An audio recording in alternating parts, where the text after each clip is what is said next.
Olá, eu sou Renata Vicente Soares, sou enfermeira em educação e também estou na TV Relacionamento.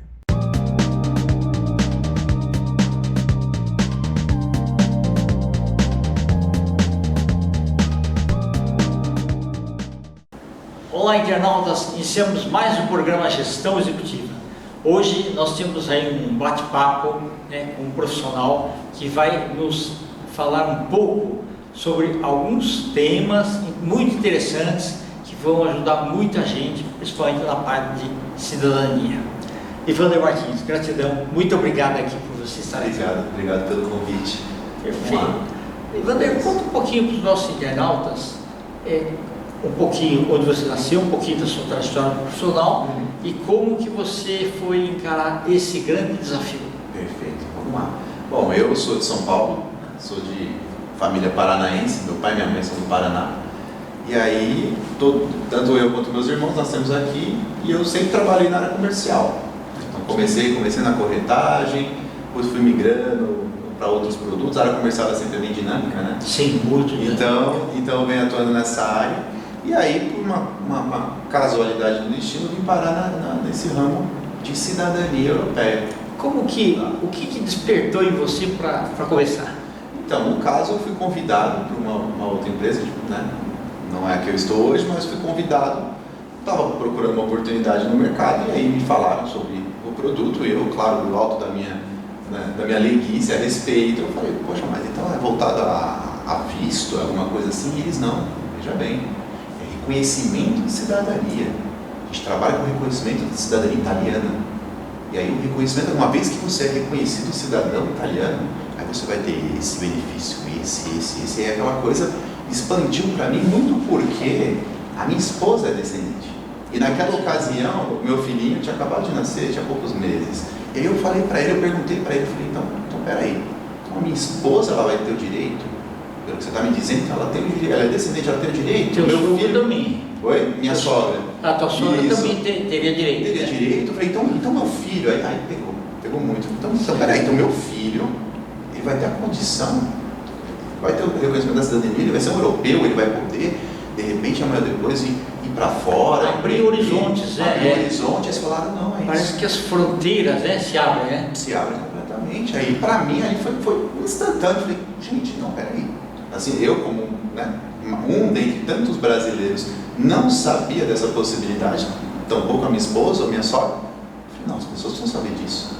E aí, desde então, já tem mais ou menos uns 4 anos que eu atuo com isso, né, já atendi dezenas de centenas de famílias, né, justamente tentar promover esse resgate do histórico familiar. E muitos conseguiram. E muitos conseguiram. Certo. Muitos conseguiram e é muito gratificante, porque tem muita coisa envolvida, né? Quando a família ela nos procura, ela sempre traz um relato, uma história, né, uma motivação. Então, poxa, no meu caso, para o meu filho, né, meu filho vai ter a oportunidade, outros não, poxa, meu avô sempre contou que ele era, então eu quero fazer memória do meu avô, para homenagear meu avô, reconhecer que ele tanto falava que era italiano, né, neto, filho, alguma coisa assim, então agora eu também quero fazer para honrar a memória. Então, assim, é uma coisa que ela é um mix de emoções, de motivações, mas sempre direcionado para alguma coisa muito positiva, sabe? Então é muito gratificante atender esse público. E é um pouquinho do resgate da história, né? E honrar os antepassados que faz bem. Com certeza, com certeza. Porque é a energia, né? É a energia e é assim, o brilho no olhar, a emoção que às vezes a gente proporciona para as famílias, né? De repente ela sabe, poxa, então quer dizer que aquele italiano ele era de tal cidadezinha, ele pegou um vapor, veio para o Brasil, né? E aí aqui ele se estabeleceu em tal região, ele fez a descendência dele ali. Quando você se apresenta, né, todo esse trajeto... Vira uma aula de história, né, na verdade, assim, de geografia também, né, de ponto natal, história pela época, né, também, sim. Os costumes locais, as dificuldades de logística, né, também, justamente. Só tinha barco naquela época. Lá, só tinha barco, exatamente. Não dá para falar, não dá para esperar a invenção do avião, né? Justamente, era cara e a coragem, fazer uma travessia. Alguns chegavam, outros não. Eu mesmo sou de uma família alemã que chama Metz. Então veio, no caso, a família, o pai, a mãe e dois irmãos pequenos. Nessa travessia a mãe faleceu, jogaram ela no mar. E ao chegar, eles foram ali para a região onde hoje era a colônia Blumenau, ali em Santa Catarina, eles ficaram um período de quarentena, eles ficavam numa quarentena. E o pai também faleceu, então imagina, os 2 irmãos pequenos ficaram, eles foram adotados por um austríaco, e lá eles fizeram a vida deles, a família Mess conseguiu contribuir muito para o desenvolvimento da colônia, tem ruas lá com o nome deles, Pedro Mess, sou descendente dele. Então assim, é um mix de histórias assim, que vão se encontrando, e assim, é muito bonito quando a gente consegue revelar isso, porque, né, como você disse, né, conhecer nosso passado, né, a gente vai entender qual é a nossa posição, né, e a gente também vai construir a partir dali. Sim, e dá um amadurecimento, né, do que é realmente os caminhos da vida. Exato. Não é só a gente nasceu, desenvolveu, cresceu e morreu, não. Tem outras coisas aí mais importantes. Com certeza, com certeza. E principalmente da parte de humanização. Sim, já que você vai ter esse tipo de resgate, é muito importante. Sem dúvida, até porque quando a gente está no Brasil, né, um país que ele é uma miscigenação, né, que ela é total. Então você vai pegar um indivíduo que de repente ele tem lá, poxa, ele é descendente de italiano, mas também é descendente de japonês, como é o caso de um amigo meu. E aí eu mesmo tenho alemão por um lado, aí eu tenho português pelo outro, eu tenho afro por outro lado. E o Brasil, essa mistura deve ser essa coisa maravilhosa, né? Então a gente também entende que no final todo mundo tá ligado de alguma forma. Exato. Né? Então a gente também promove essa sensação de pertencimento de grupo, de coletivo, né? Não tem por que essas barreiras geográficas, né, ficarem tão em ênfase, pelo contrário, né? A gente promove a integração da sociedade também através do resgate desse histórico. Ok. Você faz também da parte de Portugal também? Também. Portugal, Espanha e Itália são os 3 principais, porque a lei desses países ela permite o reconhecimento, né, de uma forma mais simplificada. É de alguns anos para cá esse tratado aí que teve? No é caso, mais antigo. é que, assim, a lei da cidadania para esses países ela tem um entendimento que é o reconhecimento da cidadania ela é ius sanguinis, ou seja, a transmissão sanguínea. Tá? Assim como vários outros países, né? E aí tem a diferença para os países que é o ius solis, tem países que é o direito do solo. Você nasceu nos Estados Unidos, por exemplo, Brasil, você nasceu naquele território, você é nacional daquele território. Então esses países é o ius sanguinis, só que aí o que facilita para quem é descendente desses países? A lei ela é muito mais permissiva, tá? Então, poxa, você não tem um limite geracional para o caso da Itália. Isso abre portas para muita gente lá e puxar o bisavô, o trisavô, o tetravô que era italiano, o viabiliza para ele, né? Aí Portugal, poxa, Portugal se você for filho ou neto, você pode fazer diretamente. Poxa, mas o português era meu bisavô, não tem problema, veja só, o filho ou o neto dele é vivo? Ah não, poxa, ele é meu bisavô materno, minha mãe é viva. Então sua mãe pode fazer habilitar você. Exato. Então esses 3 países são os que têm a legislação ali mais facilitada, né? Então por isso que é o que tem maior demanda. Então o que facilita mais se os antepassados forem vivos facilita mais? Se os antepassados forem vivos é um facilitador, porque muitas vezes ele tem vai contribuir com documentação, né? Informações, mas né, a gente tem esses fluxos imigratórios são centenários, né? A gente pegar o fluxo imigratório português, tem português chegando há 500 anos no Brasil. O espanhol teve um fluxo muito grande ali, né, na anterior ali, o período da Guerra Espanhola, vieram alguns. Itália, a gente está falando de chegada de italianos desde meados ali de 1870, mais ou menos começaram chegando ali pelo Espírito Santo. Então, é um fluxo migratório que ele teve uma motivação específica, histórica, né, geralmente de conflitos, né, guerras, enfim, miséria.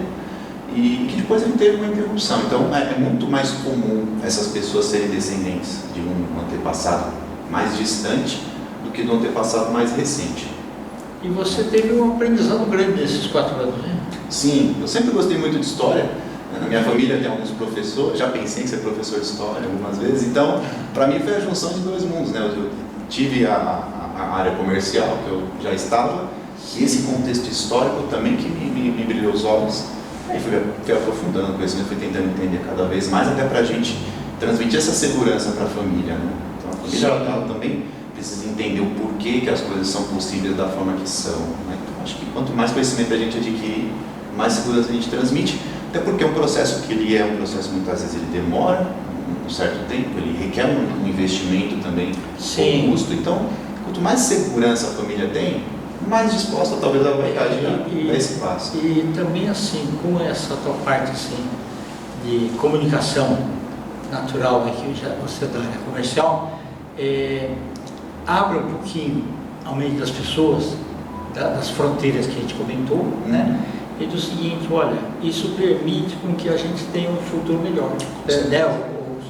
Os descendentes, né, tenham um futuro melhor. Isso é com certeza, com certeza, né? Eu até já comentei com a Gabriela Rotuno, que é a fundadora, e ela me perguntou, poxa, tá, o que você acha, né, de trabalhar com isso? Eu falei, olha, Gabriela, para mim, o reconhecimento da cidadania pode ser visto até como um fator de assim, é um impacto social, né? É um fator de desenvolvimento social, porque veja, o meu filho, eu não sou de família abastada, não tenho grandes fortunas, não vou herdar talvez uma grande fortuna, não que eu saiba, né? Não sei que apareça um familiar perdido aí, alguma coisa, mas veja, meu filho vai ter a condição de ter opções talvez muito melhores do que a que eu tive, e ele vai poder promover isso para o filho dele, porque o filho dele também já vai nascer numa outra condição. Então é uma semente que a pessoa planta. Então quando ela faz esse movimento de reconhecer a cidadania dela, ela está plantando uma semente que vai gerar benefícios de uma forma indefinida, porque ela passa a transmitir. Então ela recebeu lá do bisavô,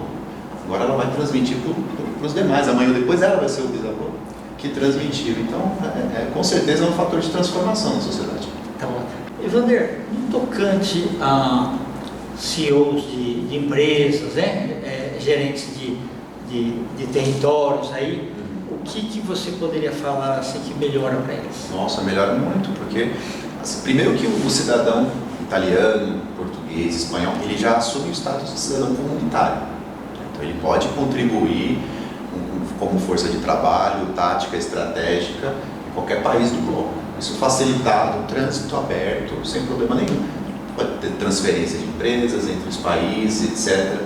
Ele não iria ocupar o cargo de um extracomunitário, talvez para aquela empresa. Então, quando a empresa europeia ela quer contratar alguém, por mais que aquela pessoa seja capacitada, etc., ela tem todo um desdobramento para viabilizar, né, a estadia legal dessa pessoa na comunidade europeia. Agora, se ele já é europeu, aí isso já cai, não tem essa necessidade. Então, o camarada, ele reconheceu a cidadania dele, ele pode imediatamente começar a aplicar para algumas outras oportunidades, né, caso ele tenha interesse de mudar de posição, ou mesmo de promover a expansão dos negócios dele, porque ele é um cidadão comunitário, tá? Mas também, enfim, a Itália, Portugal, Espanha, eles também têm as relações diplomáticas, né, muito mais aprimoradas, talvez, que a do Brasil em alguns aspectos. Então, eles têm acesso a alguns tipos de visto que o brasileiro não teria, né? Então, acho que Estados Unidos é um exemplo que eu costumo dar.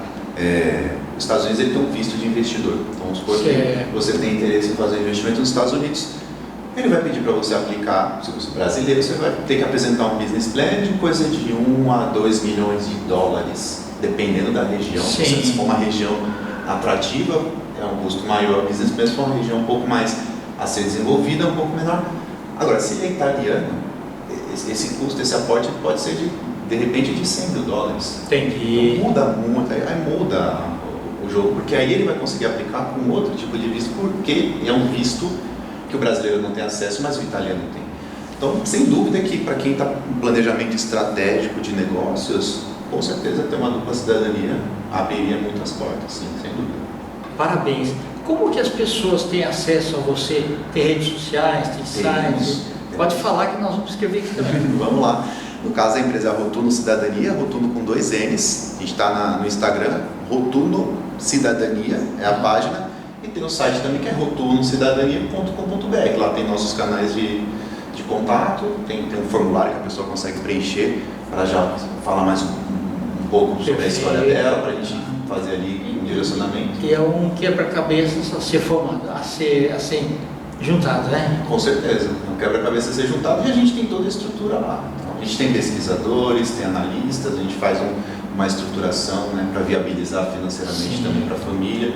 E ainda bem que os softwares hoje ajudam com a tecnologia, né? Com certeza, hoje é muito mais fácil achar um documento do que há 50 anos atrás. Você tinha que pedir lá um documento lá fora, né? Essas coisas assim. Sim, com certeza. Interessante. Tá ótimo. Vander, gratidão, muito obrigado, viu? E volte outras vezes aí. Eu que agradeço o convite. Tá bom? Obrigado. Perfeito. Internautas, com os agradecimentos então a esse estudioso da área comercial, Ivander Martins, nós finalizamos mais um Gestão Executiva. Um grande abraço e até a próxima.